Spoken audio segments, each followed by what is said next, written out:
Everyone absolutely loves to, everyone. A mentor of mine said never use the word everyone.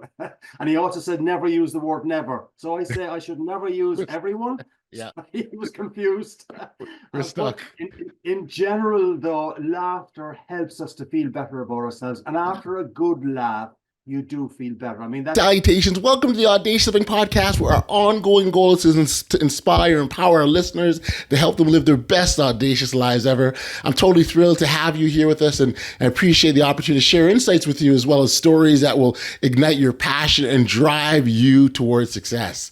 Now, just like a stand-up comedian uses humor to connect with their audience and spread joy, our guest today, Connor Cuneen, shows us how incorporating humor in our lives can positively impact those around us.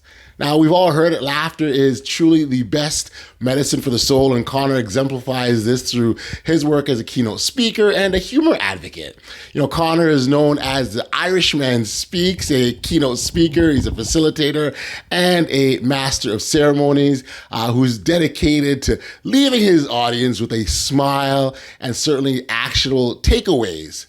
Now, with a background in marketing and a passion for humor, Connor brings a unique blend of wit as well as wisdom to all the presentations that he delivers. In this episode, we're really happy to have Connor with us, and we dive deep into the power of humor and positivity while also exploring how laughter can transform our interactions and spark joy in our daily lives. And, you know, as a master of humor and storytelling, Connor shares valuable insights on how humor can enhance not only just our personal, but our professional relationships as well. Stay tuned, folks. We're in for a humorous chat with Mr. Connor right up next on the Audacious Living Podcast.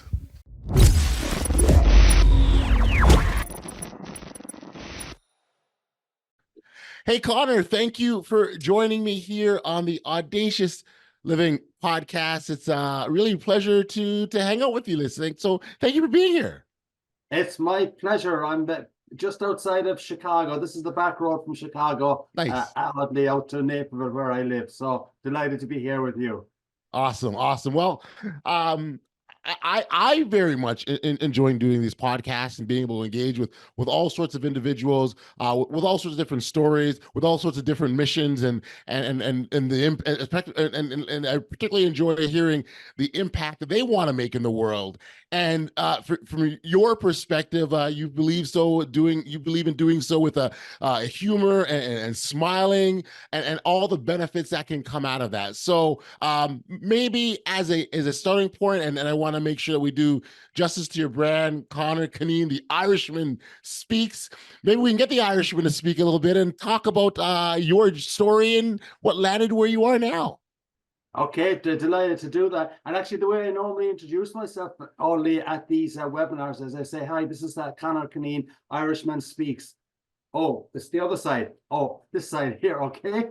And the basic idea is I'm a keynote speaker, a facilitator, and a master of ceremonies. And my promise is that I will leave your audience with a smile on the face, with a spring in the step, and with some memorable, actionable takeaways to help them to achieve the objectives for which I've been brought in. So basically, my mission will be to improve people, performance, and productivity with a smile. So what I try to do, Audley, is provide good business content, good, solid insights into leadership, into life, etc., but do it a lot of the time through the vehicle of humor, because humor helps you to connect better with your audience. When you connect better with your audience, they're going to take your message in better and hopefully and expectedly work and activate those ideas. You know, it's fun when you talk about humor, Connor. I got to tell you, it's interesting for those that are on board with that message and understand, they get it. Like, absolutely. Like, why? But then the others that maybe humor isn't their go-to, if you will, or isn't something they fall back on as a natural default, if you will. They're like, yeah, it's okay. But at the end of the day, everyone likes to laugh. Everyone likes to laugh, right? Everyone absolutely loves to, everyone. A mentor of mine said never use the word everyone.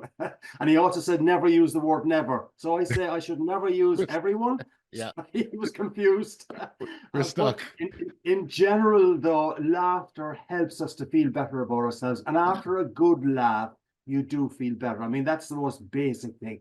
There are scientific reasons and psychological Yep. reasons for why laughter will help us.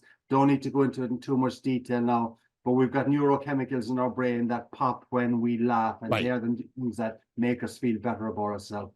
And if I, as a presenter or as a speaker or as a consultant to a group, can get them smiling once or twice during my presentation, more often than that normally, it's going to make them feel a little bit better. It's going to, in general, appreciate the presenter a little bit better. And then there's more energy in the room. And when you get more energy in the room, I get more energetic. The Yep. audience gets more energetic. They're Yep. paying more attention. The benefits of it are phenomenal. And the point I make, Audley, is that people say, oh, it's easy for you. You're funny. I'm lucky I've got a pretty sharp sense of humor. I don't mean sharp in a harsh term, but a good sense of humor. Yes. But I work at it. But what I also say, though, in the courses that I do is you don't have to be funny to be funny. And you're going to ask me, what do you mean by that, Connor? Aren't you? No, but here's the thing. I understand what you mean by that, because like I'm a terrible joke teller. Like I'm terrible at telling jokes, right? But people still say I'm a funny guy. So I get I totally understand what you're saying. I don't remember half the jokes. Like I just can't tell jokes, right? Yeah. You know, I'm exactly the same with I at a few events, kind of networking events, people have said to me, oh, you're the comedian. And I say, I absolutely am not. That's a totally different skill set. I do some open mic, but I'm not particularly good at it. But I am good at providing good lessons and stories via some humorous anecdotes. But sometimes people will say to me, oh, you're the funny guy. Tell us a joke. I go blank. I mean, I can't do a joke like that on the spur of the moment. You're exactly probably the same. That's hilarious. So I totally can relate to that. It's absolutely the exact same thing for me. I'd love to know, Connor, was this when did you make this your mission? Was it something you always believed in, or is it something, did you have an epiphany that came to you? You fill us in on that regard? Right. Well, it goes back many, many years. When I was in diapers, I just said I wanted to be a Irishman Speaks. Yeah, right. Interesting thing is, I speak a lot about having clear goals and clear vision, Audley. And 25 years ago, I would never have said that I would be speaking to you about being a keynote speaker and adding humor to your presentation. So for everyone that is watching or listening to this, you don't, in general, I think, have an epiphany. Some people do. But I think for a lot of people, it's kind of you're walking through life, you're trying to find which direction you're going to go, and some signals and some road signs, etc., help you along the way. For me, I came over, as I tell people, I've been working on my Chicago accent now for 25 years. Nailed it, obviously. And what I did initially when I came over, I was working for a company called Unilever. I was VP of marketing with them. After a few years, they wanted me to go back to Europe for family reasons. I didn't want to mess up my daughter's education again. I said to them, no, the way I phrased it, I told them to get stuffed. They told me get stuffed. So we had a mutual stuffing. And Get stopped. I've never heard that expression before, get stopped. Yeah, absolutely. So I left Unilever. And I started to do some presentation work and consulting work on the food service market on the US into and giving my clients in Europe some information. I was being asked to speak at events, getting good reaction to those. I joined Toastmasters at the time because I knew while I was a confident speaker. That didn't mean I was a good speaker, but I was getting good reaction, but I knew I could improve that better. And the other thing that really made a difference for me, Audley, was that because I had separated from Unilever, I was with an outplacement company for a while, just getting advice and support from them. I realized I did not want to go back into corporate. But what I did see, though, was the number of people who are really struggling with the job search. And what I said to the outplacement company was that I would provide just a lunch and learn. I'd provide a lunch and learn for the people here who are in a job search and give them some advice. That went so well. They said, will you do it again in 2 weeks' time? Will you do it 2 weeks after that? And I realized I had an ability to be able to help people to feel better about themselves. Amazing. And as a result of that, then I got involved with a lot of community work here in the Chicagoland area, helping job seekers. And I've been doing that for the last 20, well, 18, 20 years kind of thing. And there is nothing more emotionally satisfying than when someone connects with you on LinkedIn 5 months after you've been talking with them and saying that, hey, Connor, I finally landed. Thank you so much. That's what just gives me such a lift. Way more than getting a check from the Deltas or from the IBMs of this world. Sure. That's important for the bank manager, as important for putting food on the table.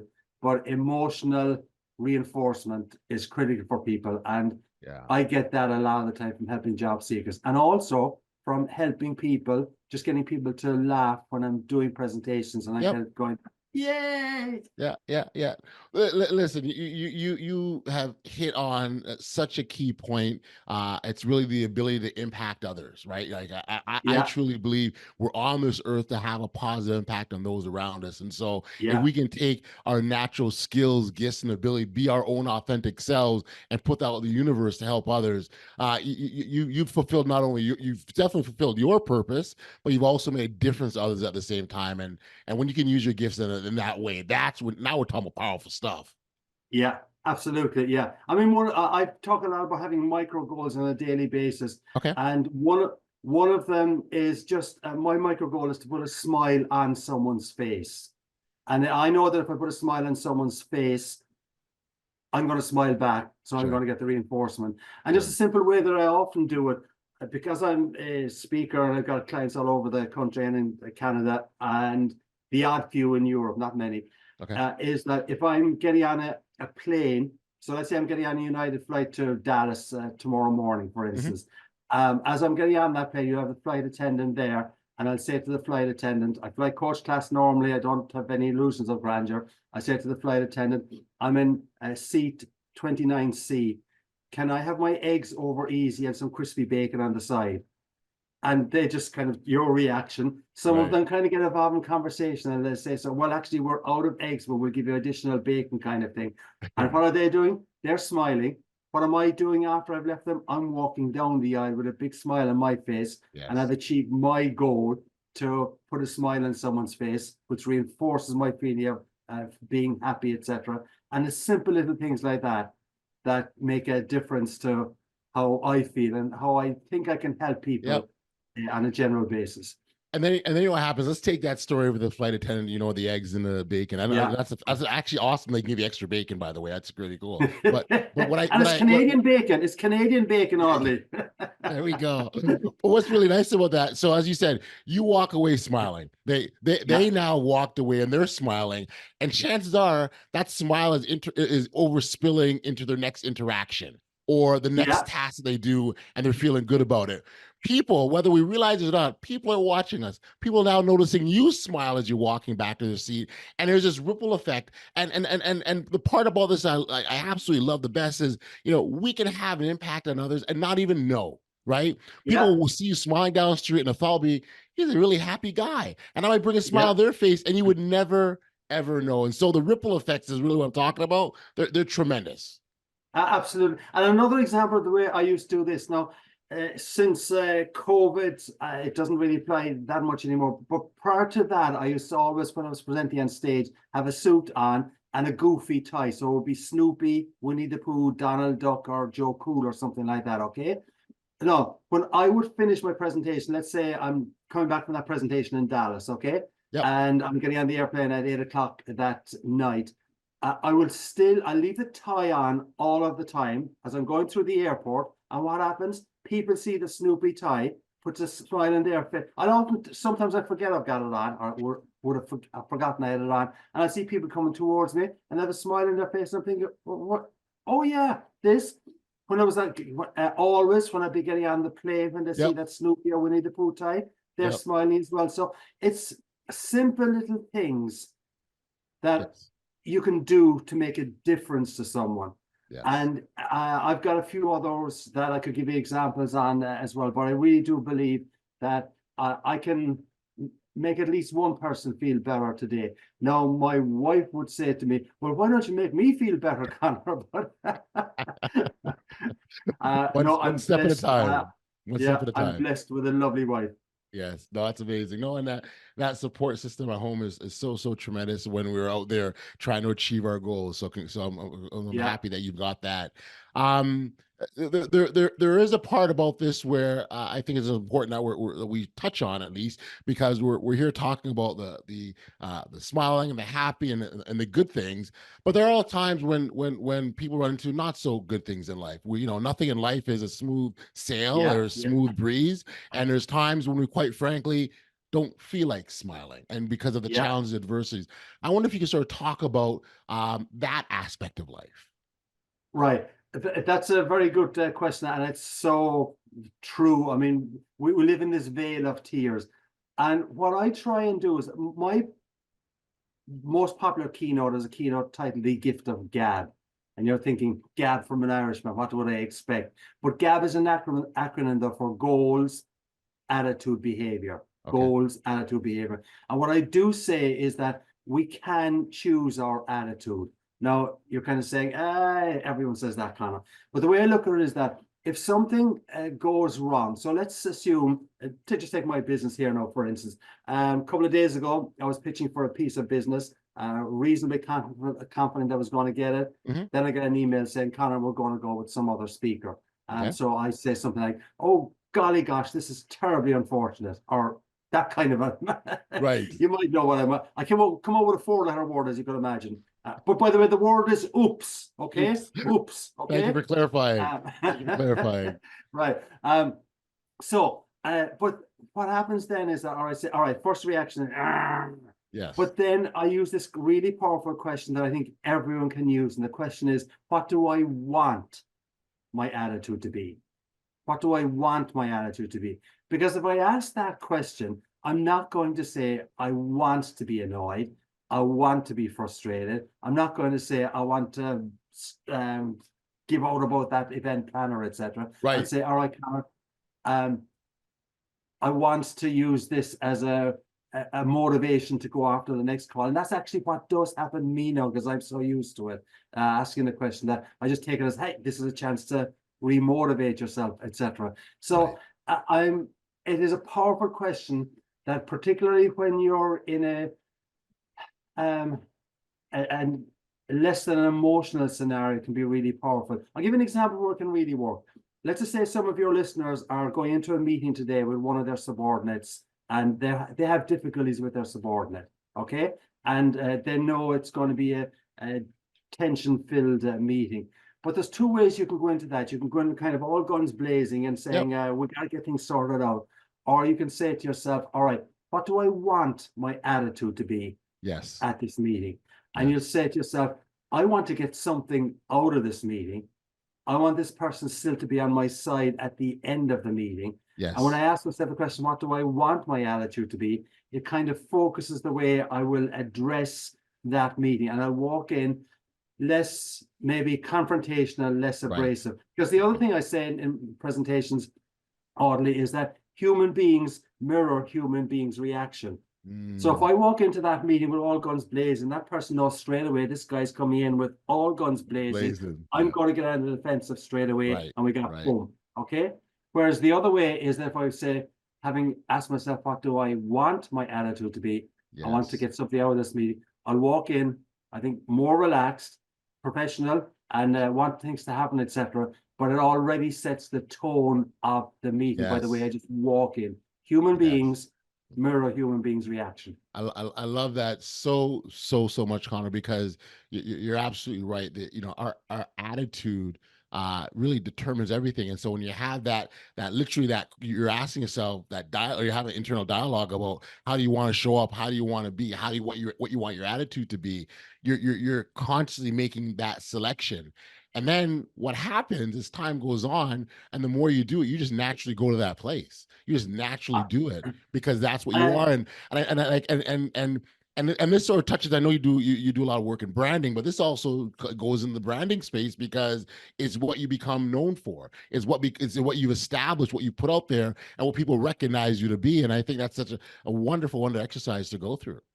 Right. And that's actually a very good segment into I mentioned the gift of gab, goals, Yes. attitude, behavior. Yep. And my basic point with behavior, Audley, is that your behavior creates your brand. Yes. Your behavior determines what people say about you. Yes. And what people say about you is your brand. So your behavior creates your brand. Your behavior determines what people say about you. And what people say about you is your brand. So what I ask people in my presentations and keynotes is, what is your brand? Yes. What is it that you want people to say about you? Mm-hmm. And if you know what you want people to say about you, you can make some effort to make that kind of experience and that kind of commentary happen. Yeah. It doesn't happen by chance. No, it doesn't. I'm reminded of a story. Years ago, I was sort of in the, so again, you help people with job and career, and I remember there was a particular job area I was really focused on, and I was, I lost count of the number of sort of, information interviews I called people up or a number of times. And I just remember going through a whole whack, and then I had job interviews and I can't remember the number, but it was a ridiculous number I'd gone through. And each time I was rejected or wasn't it, I just, okay, keep it. And I jumped back on a horse and rode again, kind of a thing. And I remember at the tail end of it, and I say tail end because this job that I ended up getting, I remember meeting with this, was a senior manager. And so part of my story now, because, I'm telling this is my story, who I am, part of my story became, here's all the places I've gone to, here's all the times I've heard no, and here's all the times I've got up and said, I'm coming back and trying again. And that piece alone, he told me after, so I was successful and I got the position, and it was because of what I demonstrated. The resiliency to keep on going and I remember the gentleman was like, wow, like I would have given up like a long time ago. Right. Yeah. And I almost could see that. So now he's putting himself, in my shoes. And so the point is, what do you want to be known for? What do you want to establish? Could I have said, oh boy, I got those rejections or disappointment and shut down a long time ago? I could have, but by me continuing going, ended up being the difference maker for why I ended up being successful. Yeah, I completely agree with you and understand that. And, here's the thing about job search is definitely one example of this where you go through hell. Absolutely. Yes. Because if you're in a job and you're applying for another job, you can't wait for the response back from the interviewer or the recruiter. But if you're not actually in paid employment and you're waiting for a response back, that tension and that frustration gets even greater. And what I do say is that we can actually help ourselves to feel better. We can fool the brain. Right. I mean, you go to a horror movie and you're in the safe environment, and yet your brain is saying, I got to get out of here. Yes. The same kind of logic can apply when you need to pump yourself up a little bit, let's say for an interview. And one of the simple little things I suggest to job seekers who, like what you were suggesting there, may have been rejected a few times previously. So it's not easy for them to walk into that interview 12 foot tall and bulletproof. Sure. But what I suggest to them is to find things that make you feel better. Yes. And experience those just before the interview. So for instance, I've got 2 darling grandkids, and if I was doing a sales call, I need a bit of a lift, I just look at 1 or 2 videos of them, put a smile on my face. If you're into cats or dogs, go on to Facebook and watch those for a couple of minutes just before the interview. And the one that I really enjoy saying to people, it gets a really good reaction, is that just before you do this telephone interview or the Zoom call, or you're going into their personal interview, get onto the Googler, as I call it, Google or YouTube, and Google pandas. All right. So why are you laughing when I say pandas?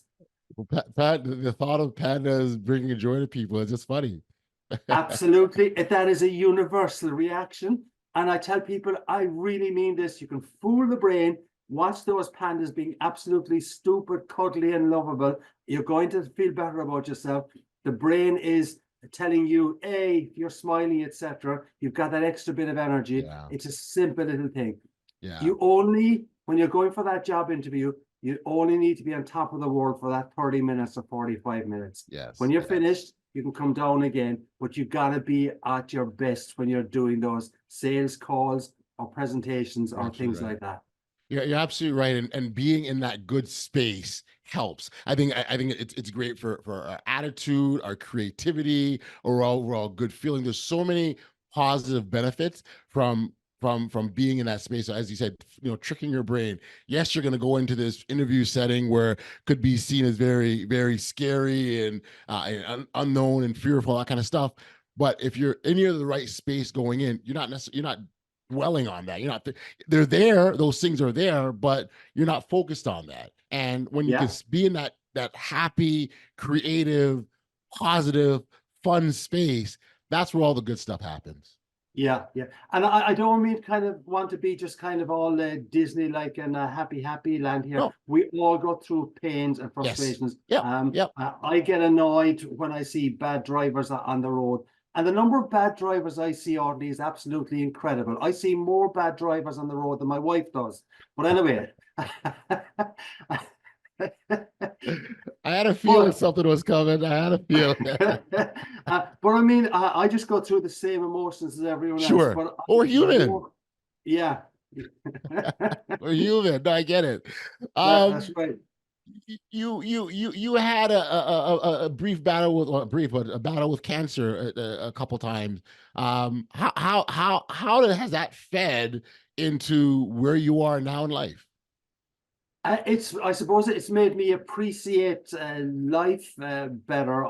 I have had 2 bouts of cancer. It helps me to appreciate the great work that oncology professionals do, the medical professionals, nurses, etc.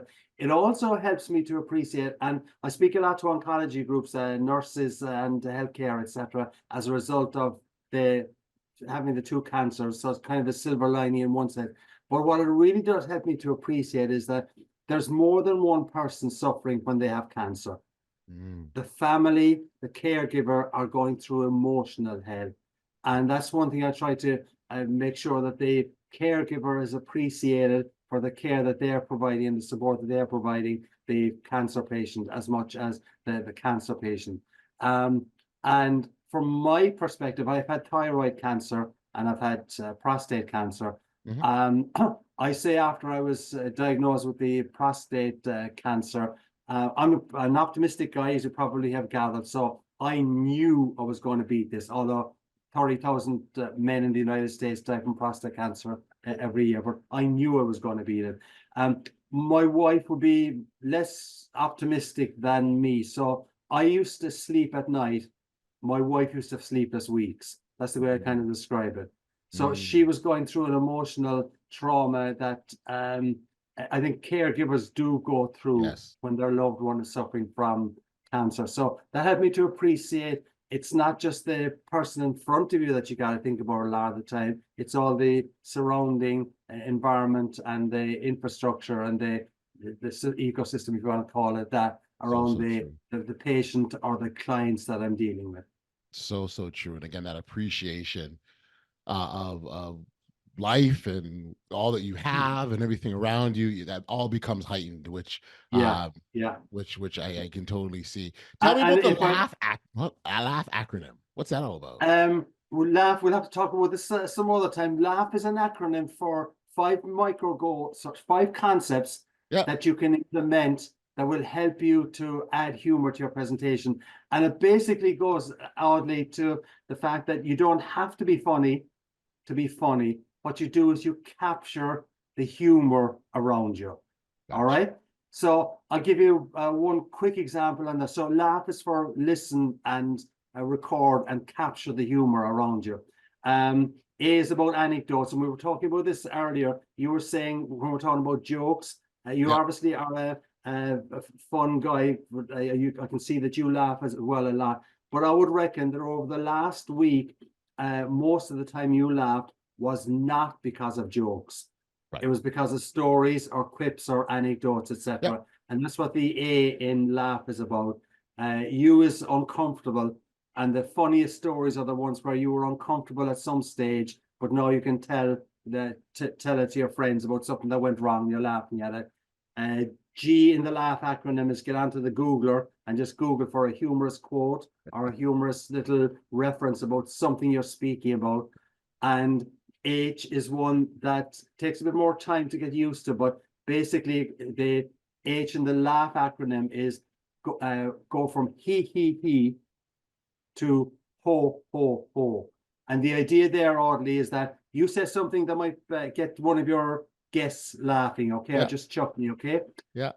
Think about that afterwards and say, that got them going, he. Now, is there some word or some way I can improve or enhance that to go from he to ho, ho, ho? And that basically is why so many comics do open mic and go to mics night after night after night. And one simple word or an additional pause in the phrasing and the way they present it can go from just to ho kind of thing. So that's the laugh acronym, but love to talk to you in more detail about that at some stage. But I do believe that for people who are presenting on a regular basis, take that laugh acronym, just capture the humor that made you laugh last week. Is there some way I can take that and drop it into my presentation without being silly or just coming across as being a comic? Because you don't want to come across as being a comedian. You want to come across as being a professional. And one of the ways you're professional is getting a message across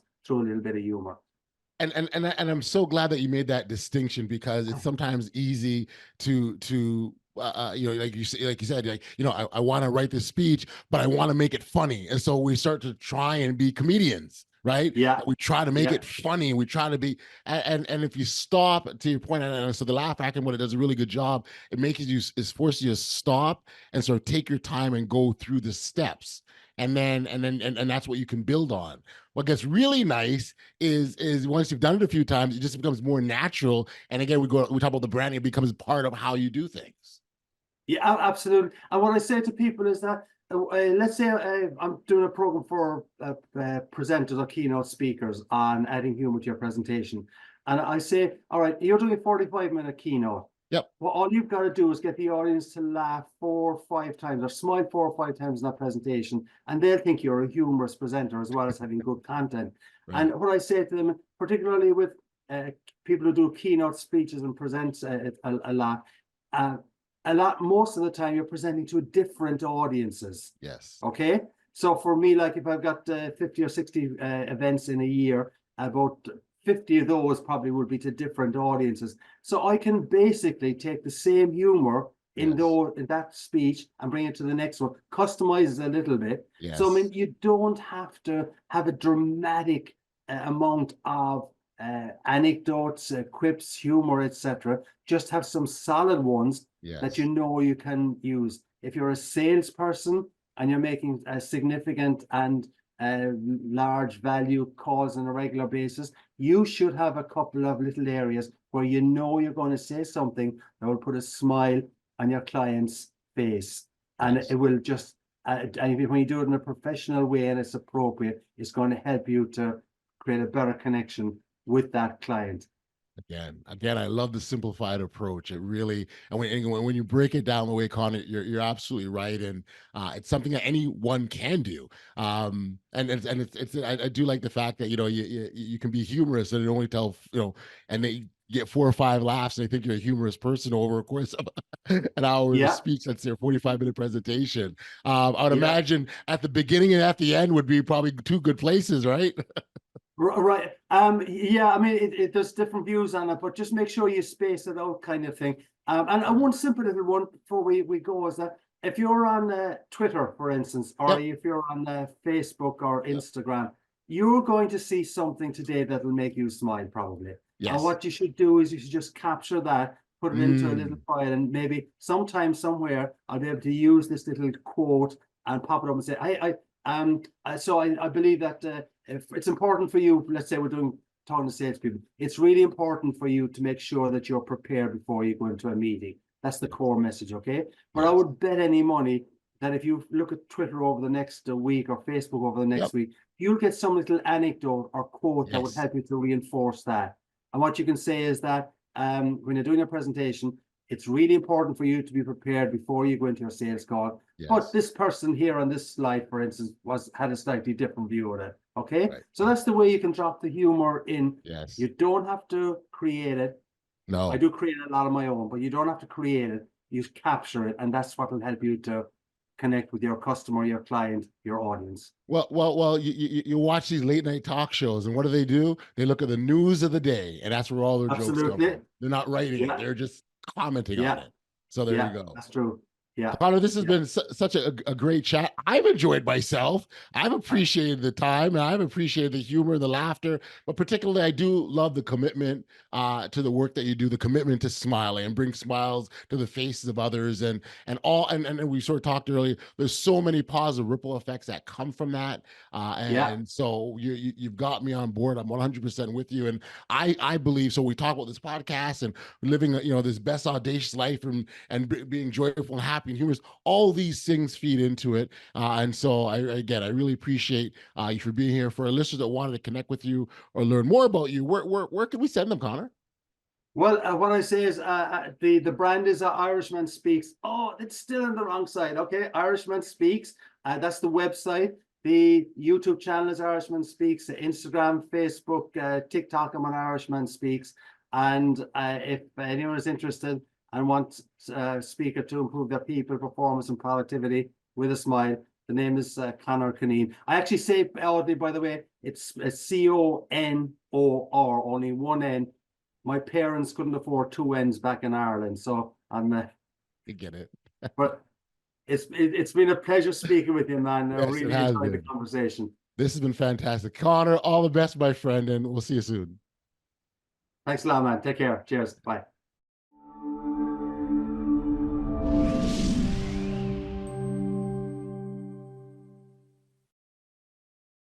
Back we are here on the podcast. Now, laughter is not just a sound, it's a connection. It's a bridge that brings people together and uplifts spirits. And through humor, we can break down barriers, build lasting relationships, and create a positive impact on those around us. Connor's message reminds us that a smile can be the catalyst for change and a transformation in our lives. If you'd like to connect with Connor directly or explore more of his work, I'd certainly encourage you to check out the show notes below for his contact details. Connor is certainly a delight to engage with, and you certainly can do so to discover how humor can elevate your presentations and bring joy to your daily interactions. I had a chance to check out Connor's website, and he certainly has some special offerings, which include keynote speaking and engagements and workshops, coaching services, and all this is designed, again, to help you incorporate humor and positivity, not only into your life, but into your work as well. Thank you for tuning in to another edition of the Audacious Living Podcast. It was a humorous edition, we'll call that. And thanks to Connor. And if you've enjoyed this episode, please certainly share, like, follow, help us spread the word of positivity, inspiration, and today we're doing that with some humor as well. Remember, living an audacious life starts with a smile and a commitment to making a difference. Stay audacious and keep shining bright. Until next time, stay safe, be kind, show love to one another, and be audacious. You've been listening to the Audacious Living Podcast, hosted by Audley Stephenson. If you enjoyed what you heard, be sure to like, subscribe, and share. Until next time, be audacious.